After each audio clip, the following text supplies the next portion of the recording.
ഓം ശ്രീനാരായണ പരമഗുരവേ നമഃ. ആത്മോപദേശശതകം മന്ത്രം 54.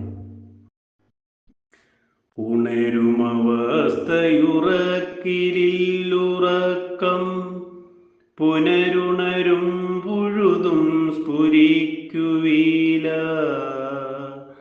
അനുദിനമിങ്ങനെ രണ്ടും ആദിമായ വനിതയിൽ നിന്നു പുറന്നു മാറിടുന്നു.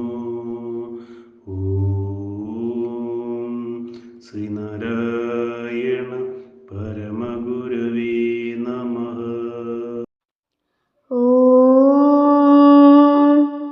ആത്മോപദേശ ശതകം മന്ത്രം 54-ന്റെ അർത്ഥം ഇപ്രകാരമാകുന്നു. ഉണർന്നിരിക്കുന്ന ജാഗ്രതാവസ്ഥ ഉറങ്ങുന്നതായ സുഷുപ്തിയിൽ ഇല്ല. ഉറക്കം വീണ്ടും ഉണരുമ്പോഴും ഉണ്ടായിരിക്കുന്നില്ല. ദിവസം തോറും ഇങ്ങനെയുള്ള രണ്ടവസ്ഥകളും ആദിമായയാകുന്ന അമ്മയിൽ നിന്ന് ജനിച്ച് വേറെ വേറെ എന്ന പോലെ ആയിത്തീരുന്നു. ഓം ശ്രീനാരായണ പരമഗുരവേ നമഃ. ഓം ശ്രീ ശാരദാംബികായേ നമഃ.